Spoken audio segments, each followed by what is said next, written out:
Hey guys, welcome back to Magic TV. My name's Craig. It's Sunday at 9 o'clock, which means it's time for a review show special. And today I'm going to be doing a review show special on Mike Powers, the Mole of Magic.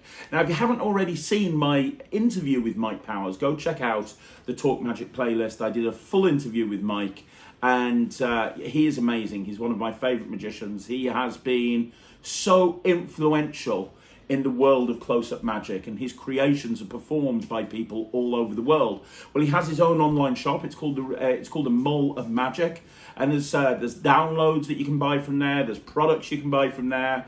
There's books you can buy from there. Mike is really prolific. Say the word correctly. And his routine, Holy Terror, literally is the best, in my opinion, moving hole trick that you will ever see. Mike is amazing. So I wanted to do a review show special on the Mole of Magic. That's what this is all about. So I'm going to be looking at four Mike Powers products. You can get them all from the Mole of Magic. The link is in the description down below. I'll tell you right now, all four of these products. All four of these products are absolutely amazing. They're items that I have performed myself over the last decade, and they are brilliant. I'm going to perform each item for you. I'm going to talk about the pros and cons. I'm going to give it a final score as well. But yeah, if you want to see more about Mike Powers, if you like what you're seeing here and you want to see more about Mike Powers, then go check out the Talk Magic playlist and go check out Mike Powers' interview. It is a good one. Let's get straight on with the reviews. Okay, so the first product I'm going to be talking to you about is diminishing returns. This is, in my opinion, the absolute best shrinking deck you will ever see. If you want to do a trick where you have a deck of cards that shrinks down in size, this is the deck that you want to use. It's specially made, specially created by Mike. It is unbelievable. It is so easy to do. What I'm going to do, before I do anything, I want you to see how good this is. So I'm going to do a performance of diminishing returns so you can have a good look at it. This is something that I've been doing for probably the best part of 20 years, if not longer. I'm going to perform it for you. Then I'm going to explain the pros and cons, because there's certain places you can do this, certain places you can't do this. So I'm going to do a full performance, and then we'll look at the pros and cons. So I'm going to show you something with a pack of playing cards, okay? Okay. 52 cards, 52 possibilities. Now, for some reason, I don't understand why this trick does not work with jokers.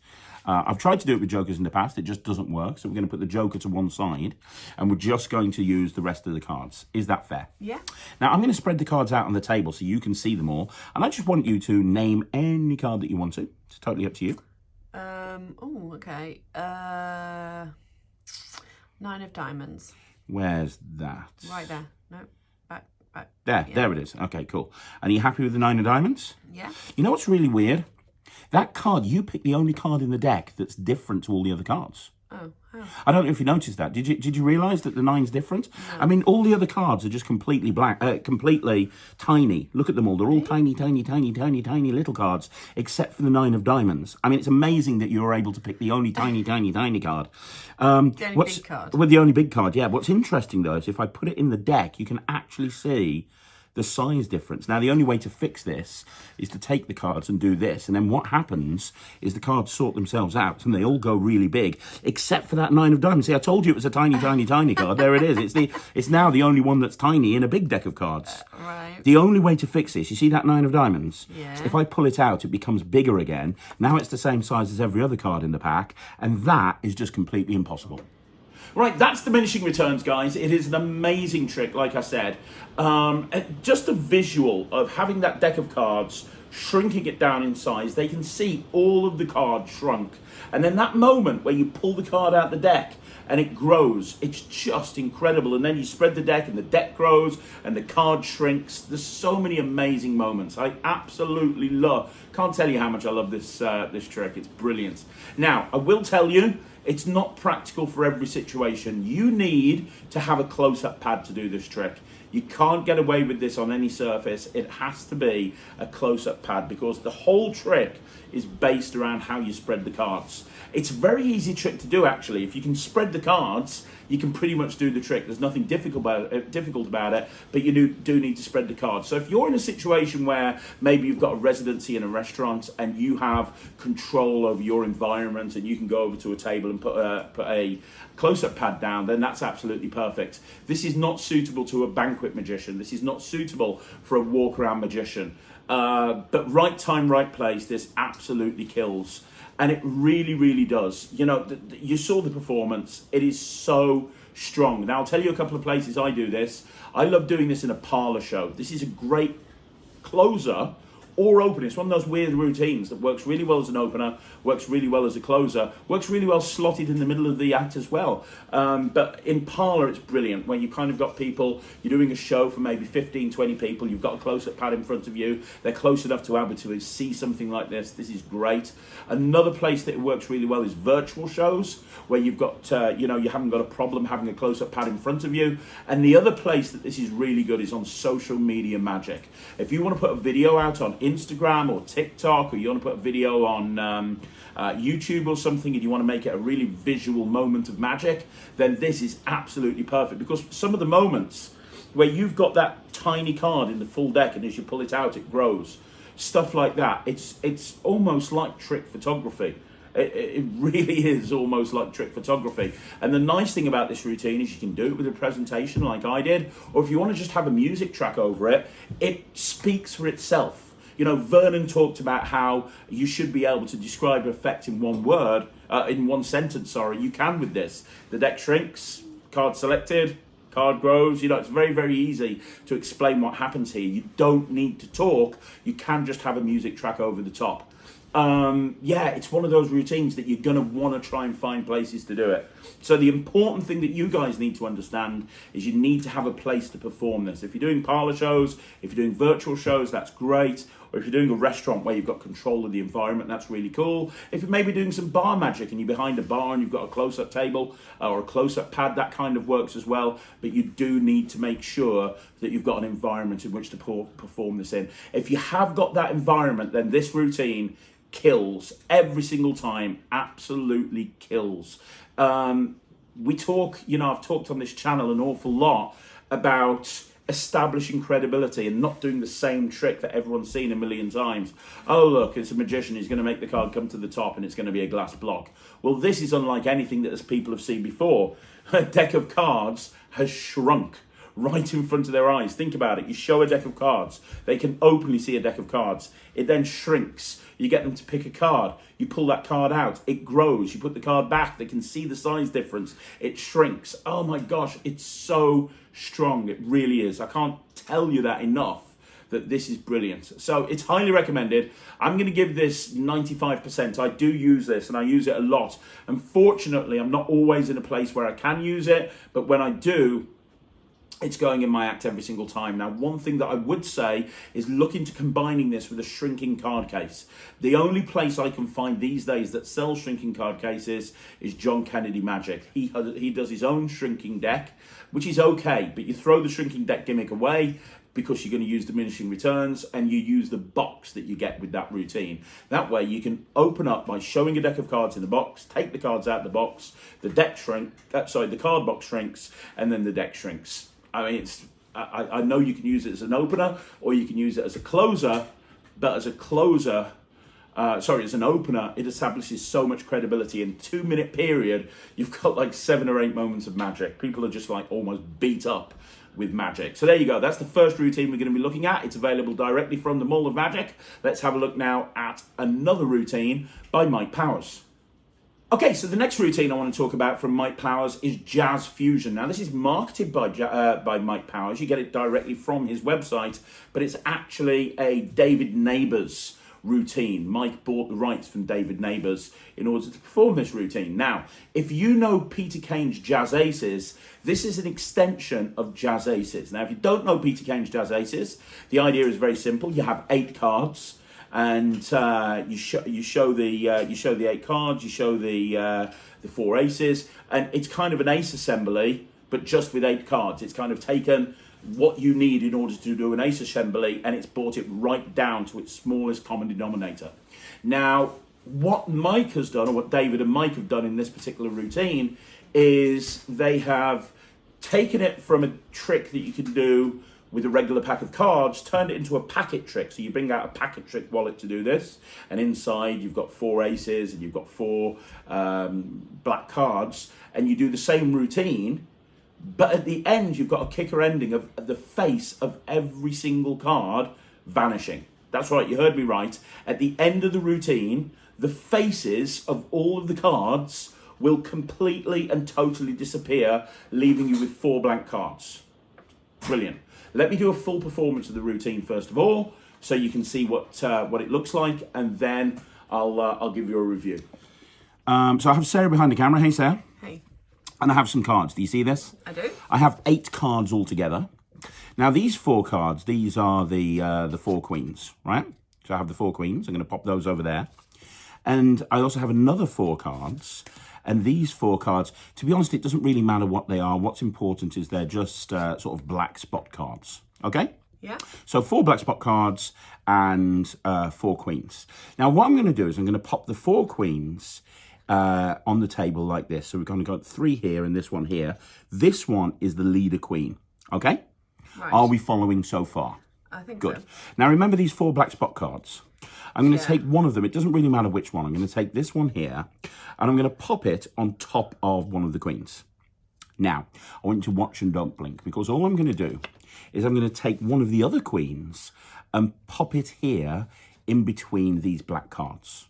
So we have a queen over here in between the black cards until I snap my fingers. You see, when I snap my fingers, what actually happens is over here now we have 4 black cards.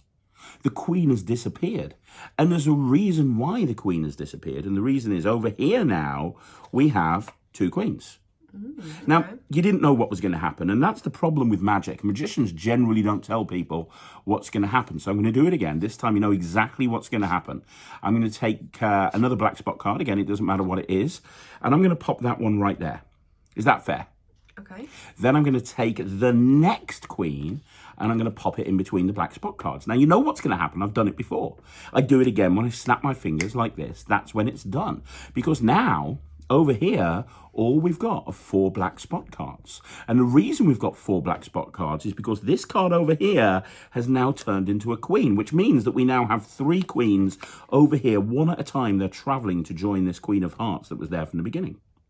So we've got one final card to go. And this is the last one. This is the hardest one because you know what's going to happen now. This is the hardest one. So I want you to keep an eye on everything.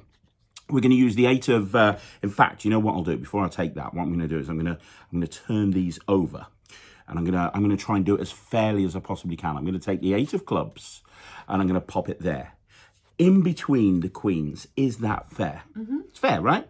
And then I'm going to take this final queen and pop it in between the black cards. Now, you know what's going to happen now? It's when I snap my fingers. Even though you saw everything happen right up until the last second, now over here, I've got the 4 black spot cards. And if I've got the 4 black spot cards over here, which I have genuinely got the 4 black spot cards over here, if I've got the 4 black spot cards over here, that means over here, I now have the 4 queens. Now, that's a pretty good trick, right? Did you like that trick, Sarah? Yeah. Would you like me to tell you how it works? I mean, there is obviously a rule of magic that you're not really meant to tell people how it works, but I can tell you how it works if you want me to. Okay. It's really simple. It's all an illusion. The queens never jumped and over here. They never started over there. We never had any queens. We never had any black spot cards. We never had anything. You see, from the very beginning, all I've been using this entire time are 4 blank cards over here and 4 blank cards over here. There were never any spot cards. There were never any queens to begin with. Any questions? So this is a really strong routine. You saw the performance right there. Let's talk about the negatives first of all. So there is 2 negatives that you need to be aware of. The first negative is compared to Jazz Aces, the original Peter Kane Jazz Aces, this cannot be done from a regular deck of cards. So you introduce this as a packet trick because obviously using special cards to do the trick. You wouldn't think that you're using special cards because there's so many displays. They see backs and they see fronts all the time. There's no way that they're going to think that there's a possible chance that you can make all of the cards blank, but that's exactly what you're going to do. But if you like your magic fastidio, if you like it from a shuffle deck in use, this is something that's going to be introduced as a packet trick. So that's the first thing that you need to be aware of. The second thing is you are going to need a table. This is not a walk around piece. You don't need a close-up pad or anything like that, but you are going to need a table to lay those cards down. You need a little bit of space because you've got to make 4 packets of cards. Again, that's something that you're going to need to be aware of, that you're going to need some table space. And the other thing to be aware of is the cards can't be examined at the end. Now, I've performed this several times, many times, and it doesn't really matter. It doesn't matter that the cards can't be examined. Nobody ever wants to examine them, but I'm going to give you a couple of ways that you can actually get around that. I'm going to give you a couple of ways that you can get around that. The first way that you can get around it is by using a Himba wallet. So you take the cards out, it's stacked rather than having 2 piles of cards like you saw me do in the performance. Stack the cards together, have them in one side of a Himba wallet, take them out, and at the end put them back. Casually turn the Himba wallet over and then the cards are examinable. That's fine. The other thing that you can do is you can put the cards on the face of a deck of cards. So you can have a regular deck of cards and you can say, I need 4 cards for this. Let me take out the 4 aces and the 4 black cards. Brilliant. That's what we're going to use. And then put the cards back away in the case and switch the deck. You might want to go into your pockets for something and switch a deck of cards, but you put the deck down there after you've switched it. All of the cards turn blank. And then you say, of course, the weird thing is if these cards have turned blank, let's see what we can do with the rest of the deck. You snap your fingers and you say, open up the cards. And they're going to open up the cards. They're going to spread through. The rest of the cards have turned blank. But now those cards are in the spectator's hands. So they're examining them. If they're going to examine everything, it's going to be those cards because those have just turned blank right in their hands. So there's a couple of ways of dealing with it. But to be honest, you don't have to worry about it too much. I use this as a real eye candy piece of magic. Now, again, this is perfect for restaurant performers. This is perfect for banquet. This works really well for sort of banquet situation. It's great for virtual shows. It's great for a parlor show. You just got to be aware of your environment in which you're performing this. But the bottom line is, if you like jazz aces, it plays just as strong as jazz aces, but without any funny moves and without any switching of any kind. The second you've done your jazz aces routine, you now show very cleanly that every single card that you have used is blank. So if you're kind of going in, there's lots of different ways you can go with this. You can go back in time to before the cards are printed. You can kind of go into a whole, it was all in your imagination, none of this actually happened. There's lots of different ways that you can go with this. But, the other thing is, if you're entering a magic competition, maybe a local magic competition, a lot of magicians know jazz aces. It's a very popular routine that a lot of people know. So if you throw something like this in that they're not going to be expecting, then all of a sudden you've got this kicker ending that kind of really takes magicians and it throws them off guard. They're not going to be expecting the ending here. So there you go. It's called Jazz Fusion. It's by David Neighbours. It's marketed by Mike Powers at the Mall of Magic. It's a fantastic packet trick. I'm going to give this 85%. It's not as strong as Diminishing Returns, but it's still a really good trick. So 85% for Jazz Fusion. Now let's look at the next routine. So the next routine we're going to be looking at is Plastic Lady. Now I've talked on this channel before about the Shrinking Queen or the Elongated Queen, the whole idea of having a queen and 2 black cards and kind of having it so that you create the illusion that the queen grows. Well, Plastic Lady takes that idea to an entirely new level. And again, it's Mike Powers' routine, but it is not actually by Mike Powers. He bought the rights for it. It's by Don England, I believe, who wrote Gaff to the Hilt, and Mike bought the rights to this. Now, it basically starts the same way in that you take out 3 cards and you can blatantly see that the cards are, there's only 3 cards. You can show them front and back. It's very clean. And then what you do is you go into the sort of elongated lady illusion where the card grows. But as soon as the card grows, when you've got that moment where, and to be honest, if you've never done this routine before, and when you do that moment and they've just seen 3 cards and now that card, that queen has grown lengthways, people freak out at that, they really do. But then this is where this kind of routine goes to the next level, because you then push it back into the pack and it immediately widens. So it now gets wider. So not only is it elongated in length, it's now blown up in width as well, which is incredible. And then when you've gone length and you've gone width, you push it back in. And then for the finale, you snap your fingers and you spread through. You show the fronts and the backs of the cards again. But now that queen has shrunk down to the size of a miniature playing card. And you can actually have that card examined at that point. Wow. I mean, that's just killer. Let me do a full performance of this for you so you can see it actually performed, and then we'll go into the actual review. Now, I've got Sarah behind the camera, and she's never seen this before. Sarah, this is called the 3-card trick. Do you have any idea why it's called the 3-card trick? It uses 3 cards. Very good, correct. Now, 2 of the cards are the same. 1 card is different. You can tell the different one because it's a queen, right? Okay. And you know that I do big stage illusions, and we're going to try and do an illusion right now. I want you to imagine that the queen is Kat or Reagan, one of the girls in the illusion show. I want you to imagine that the 2 10s are the box that we put them in. So first of all, we're going to put the assistant inside the box like this. And typically, what you do with one of these illusions is you have maybe the head sticking out or the toes sticking out so you can see them. And then the first thing that would happen is we'd do something weird. So if we pull on the toes, watch really carefully, you can see that it actually, look at the size change of that. I've actually stretched that poor girl out inside that box. I mean, that's just not nice. But the weird thing is, check this out, if I push her back in, what happens is immediately she now ends up wider. Like, we're basically exploding her, but it is only an illusion, because if I do this, you can see that she's back to normal in terms of size. Right. Don't you think that's pretty weird? Yeah. Like, I think that's weird. But let's see, obviously, you know as well as me, every single time you do a magic trick, you need a big finish. So I'm going to try and do a big finish. I'm going to put her back in the box facing the other direction. I'm going to try and do one more thing. Because if I do this, did you see it happen? No. Well, what happened that time is we made her 20 times smaller. She's shrunk. And we're going to keep her like that because then she'll fit in more boxes. Okay, so wasn't that a really fun routine? Like, isn't that really cool? It's just so visual. It is the best version of this plot I've ever seen. That moment at the end where the card shrinks and they can examine it, wow. I mean, we're seriously talking, it's a wow moment right there. This can be done in almost any environment. I've done this mix and mingle. I've done this on tables in restaurants. I've done this in almost any environment. In fact, to be honest, the closer that people get to you, the better. They're not going to see anything. I personally think in mix and mingle, this is great because you just reach into your pocket, you take the envelope, you tip the cards out, and you're into this routine, and it's happening right there in the spectator's hands. I'm going to give this 95%. If you like this plot, and to be honest, this is another example. This plot is another example of what I talked about with diminishing returns, which is that it's unlike anything that people have seen before, and that's something that you see with Mike Powers' magic over and over again. He tends to perform magic that is very, very different in terms of plot.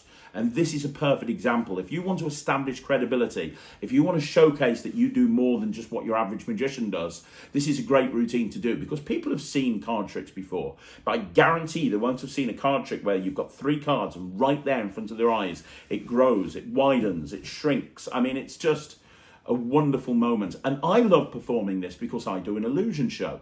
So a lot of the time I'm booked to do close-up magic before I do my illusion act. And I do the stretcher illusion in my illusion show. So I actually say, well, let me give you a sneak peek of what I'm doing in the show later on. And then what I do is I do this routine and I say, now you're going to see a version of that on stage later on, but I'm going to be doing that the queen is going to be Reagan. I'm going to be doing that in a box. So make sure you look out for that. This is going to be really cool. So it's a great way for me to actually kind of address that. I'm going to be doing a stage show a little bit later on as well. But regardless, this is a wonderful routine. I highly recommend it. And if you are interested in doing this sort of plot, to be honest, in my opinion, this is the best version of this that you'll see. Okay, so the final product we're going to be looking at, and this is available directly from Mike Powers, it's his latest book, Magic in the Hidden Dimension, Tesseract by Mike Powers. And let me read this to you. Tesseract contains 55 fully explained magic effects, including nearly 300 photos. Each of these remarkably strong effects are perfectly suited for magicians at all levels, and specially made online instructional videos are provided for the sleights needed to master the effects. It includes routines with cards, rubber bands, phones, money, bill, ring, coins, and mentalism. I mean, it really is an incredible book. It really is an incredible book. There's some fantastic magic in here. I'm going to perform a routine out of it for you in a minute, but let me just talk you through this. So first of all, you've got this section right here, Unprepared card mysteries. So this is all stuff with a regular deck of cards in use. So if you like card magic, the biggest section in this book is just stuff with a regular deck of cards. And there's some absolutely killer material in this section. And that's almost 105 pages of card magic with a regular deck, no gimmicks, no extras, just good to go. Then you've got prepared card mysteries. There's some amazing stuff in there as well. The Twilight Zone Monty is fantastic. There's also the Open Prediction 999 is one of the best open predictions I have ever seen. The Open Prediction 999 basically, and it is this strong. In fact, you know what? I'm going to go one step further. I'm going to perform Open Prediction 999 for you because it is an incredible, incredible routine. I'm going to perform that for you right now. I actually have Sarah behind the camera. Hey, Sarah. Hey. Hey, I got a pack of playing cards and you're behind the camera. Normally I would do this to somebody sitting next to me and I'd give them the cards to shuffle, but would you be okay if I shuffle and I deal? Would that be all right? Yeah. Now I'm going to make an open prediction. So I'm going to openly tell you the card that you are going to pick in a minute. And the card that you're going to pick, Sarah, is going to be the 10 of spades. Even though you're feeling like you're going to have a free choice, you are going to pick the 10 of spades. So if you were sitting next to me, I would now give you the cards and you would start dealing them into a face-up pile on the table. Right. Now you're going to stop. I'll deal for you because you're behind the camera, but you would deal and you would stop dealing anytime you want. So instead, I'm going to deal and you can just say stop anytime you want to. If you see the 10 of spades go past, it means that I've failed because I'm telling you right now, you're going to stop on the 10 of spades. So I'm just going to deal like this. Anytime you want to, we can go further or it's totally up to you. I'm going to shut up.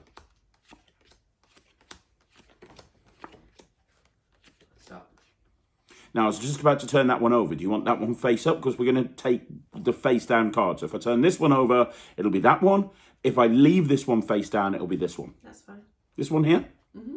Now, the question is, at this point, would you like to change your mind? If you want to change your mind, you can. You could go for this one, or I can carry on dealing and we can stop somewhere else. Fine. Are you sure? Yeah. Because if you'd gone one further, it would have been the 7 of hearts. If you'd gone another one, it would have been the 5 of hearts. If you'd gone another one, it would have been the Jack of diamonds, and so on and so forth. And obviously, well, let me ask you a question. Did you see the 10 of spades any point when I was dealing? No. No. Now, I want you, just so you know that I'm not going to switch anything, I would have you sign the back of this card that you stopped on at this point. But again, you're behind the camera. Is it okay if I sign it? Yeah. Okay, so I'm just going to put Sarah P. How's that sound? Mm-hmm. Now, there we go. The reason I've got the card signed here is because that way, you know it can't be switched or anything dodgy going on. Is that fair? Yeah. Now, we're going to deal through the rest of the cards. I'm going to leave that card down. I'm going to deal through the rest of the cards. And I want you to tell me if you see the 10 of spades. Because if I've done this right, you won't see the 10 of spades. In fact, there was the 10 of clubs. Because think about this for a minute. You could have stopped dealing any time you wanted to. I gave you every chance to carry on dealing if you wanted, but you didn't. You took the card that you stopped on. You signed the back of it, so you know that genuinely is your card. We'll look through every single card in the pack. Your card is not there. There's a 4 of spades face up there, but that's got nothing to do with the trick. Don't even know what that's got to do with. But your card has genuinely, I don't see a 10 of spades. Now, that could mean that there was no 10 of spades in the deck.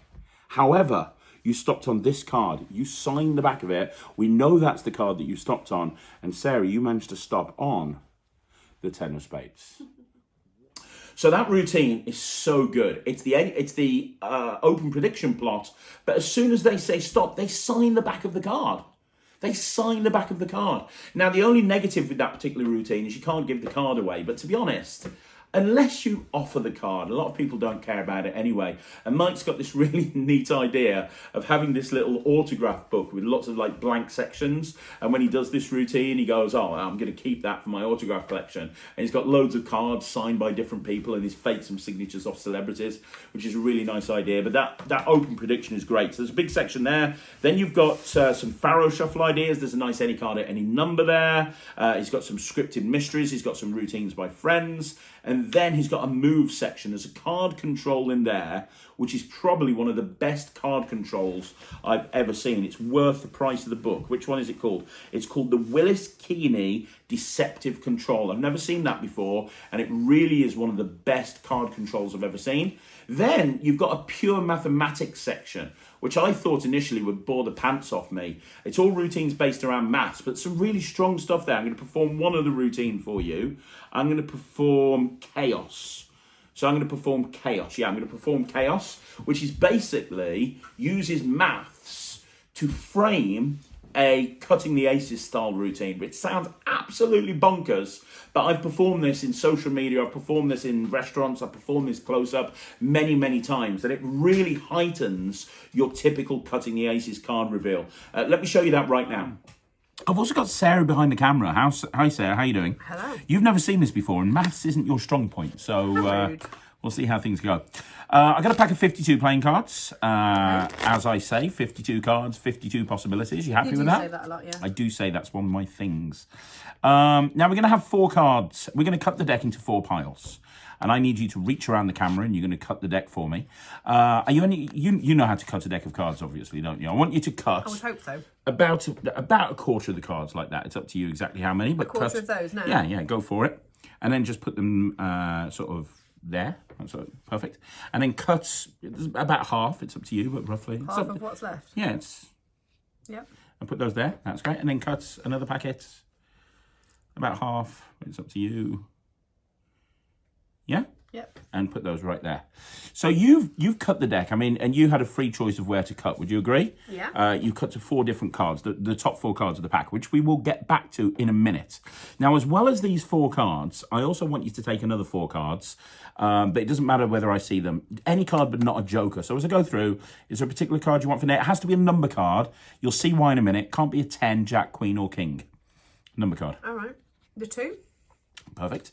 That's great. And we notice I leave the top cards. The cards you cut to, the top cards, I'm not going to change the position of those. Right, okay. Ooh. I don't want you to see the top card, you see. Yeah. The 4. That one there? Yeah. Okay, cool. And one from here as I go through. What would you like? About 7. 7. And one last time from here. Which one would you like? Ooh. I was going to go for about 6, I think. 6 of the 6 right there. Okay. Yeah. So think about this for a minute. You cut the deck 4 times. You cut to 4 cards. No one knows what those cards are. You then took 4 random cards out. What I want you to do, there's a 4, a 7, a 6, and a 2. Take those cards for me, Sarah, behind the camera. Turn them face down. Yeah, take them. Right. Turn them face down and mix them up. Okay. Mix them up face down so you don't know what the possible order is. And then when you've mixed them up face down, deal them out in front of you so that and I don't want to see, I'm looking away. Deal them out face up into a row. So you've got a row of 4 cards face up. So you're looking at basically a 4-digit number. Okay. So when you've mixed them up, deal them out face up in front of you. So you've got 4 face up. No, here? Just there. Okay. I don't want to see them. So deal them out into 4. I just want you to deal the 4 cards into it. Yeah, go for it. Perfect. Amazing. So you're going to end up with a 4-digit number that you have created completely at random. Yes. Because you decided which cards to take out the pack, and then you decided what order to put them into. Now, have you got your calculator? I asked you to get a calculator before I've got one on my phone. Amazing. Put in that 4-digit number. So whatever the 4-digit number is, I want you to put it in. Yep. Now, pick those 4 cards up again and mix them up again and then deal them out into another random order. So just take those 4 cards, mix them up so they're all mixed up, and then when you've mixed them up again, deal them out face up into a row. And what you're going to do is when you've got another, well, first of all, tell me, is it a different 4-digit number? You want to make sure that it's a different 4-digit number? It is, yeah. Very good. Take that number away from the first number. Right. And tell me when you've done that. So you're now left with like maybe a 3 or a 4-digit number, right? What are you left with? Is it 3 digits? Is it 4 digits? Is 3. it 3? What I want you to do, forget about whether it's a negative number or a positive number. Okay. What I want you to do is take that 3-digit number and add the 3 digits together. So if it was 1, 2, 3, you'd add 1 plus 2, which is 3, plus 3, which is 6. You're going to add those 3 digits together. Okay? So tell me when you've done that. Have you done that? Yep. Now, we're left with a 3-digit number or a 2-digit. We want to keep going until we've got a 1-digit number. It's a 2-digit number. Right, we've got a 2-digit number. Add those 2 digits together. Yeah. Are we left with a 2-digit number or a 1-digit number? 1. 1. Okay, so we're left with a single digit number. Now think about this for a minute. You cut the cards wherever you wanted to. You then took one card from each of these piles. Yeah. You then mix them up into a completely random order that I haven't seen. Yeah. You put that into a calculator. You then change the order of those cards, and you put that number into the calculator. You took it away, and you kept adding those numbers together and taking them away until you're left with a single-digit number. There's no way I could know what that single-digit number is. Is that fair? Because you could have took any cards, you could have shuffled them into any order, you could have ended up in any situation. Would you agree? Yeah. What is, for the first time, the number that you've ended up on? 9. And no one could have known that, could they? And you cut the deck 4 times before we did anything, didn't we? Yeah. And check this out. Look at this. The 4 cards that you cut to are the 1, 2, 3, 4 9s. No way. No way. Exactly. See, maths can be fun. Maybe. So that is Chaos, which I absolutely adore. I perform that all the time. I actually did that on this channel many, many months ago. And then finally, you've got the miscellaneous mysteries section with some stuff with a whole bunch of different stuff, including some coin stuff. And his flipped out routine is fantastic, which uses a flipper coin. As you can see, the book looks amazing. You can see that I've got lots of notes in there because I'm constantly making notes. What's that? Ah, exciting. So I've got all of this different stuff in here. But this is a great book. I mean, you can see the quality of the book. I'm going to give this 100%. If you are looking for a really good book on commercial close-up magic, this is one of the best books that you will ever read. I love Mike Powers. I love his material. And I especially love Tesseract. There is more than enough material in this book to give you a close-up act. You never need anything else. And not hard. There's some stuff that's in there that's challenging, that requires a bit of sleight of hand, but most of the stuff is fairly easy to do that won't require any sleight of hand at all. So it's highly recommended. It's 100%, and you can get it from the Mall of Magic. So guys, that is another review show special. Thank you very much for joining me. I really appreciate it. Now, please don't forget, if you want to see more videos like this, like the video, leave a comment down below. Let me know what you thought. Have you performed any of Mike Powers' routines? I've missed a whole bunch of stuff out. I missed Quarter Fusion, which is a brilliant matrix where you've got 4 quarters, and as the coins go under the one card, they multiply. And what I mean by that is you've got 4 quarters, and when that quarter jumps down there, it turns into a $50. When that quarter turns down there, it turns into a $50. They all jump over there, it turns into $1. Then you've got a kickback. There's so many it's a wonderful routine. I'm probably going to have to do another review show special at some point on the Mall of Magic again, especially on Mike's coin magic, because there's so much stuff that he does that I haven't covered. I haven't covered Power Plays, which was his second book, which is available as a download on the Mall of Magic. I haven't covered Boston Massacre, which is available as a download, which is probably one of the, if not the best, Boston box routines that you'll ever see. Check out Mike Powers. He is fantastic. Let me know down below if there's a particular Mike Powers routine that you like. And like I said, if you want to see more videos like this, subscribe to the channel, like the video. I'm going to be back again on Monday with 3 videos. At 2 o'clock, there's going to be a short. At 5 o'clock, 6 o'clock, there's going to be a Magic Live. Then at 9 o'clock, we are going to have a 5x5. So I'll see you again. Thanks very much for watching. Thanks for joining me for this Mike Powers special review show special. I'll see you again soon. My name's Craig from Magic.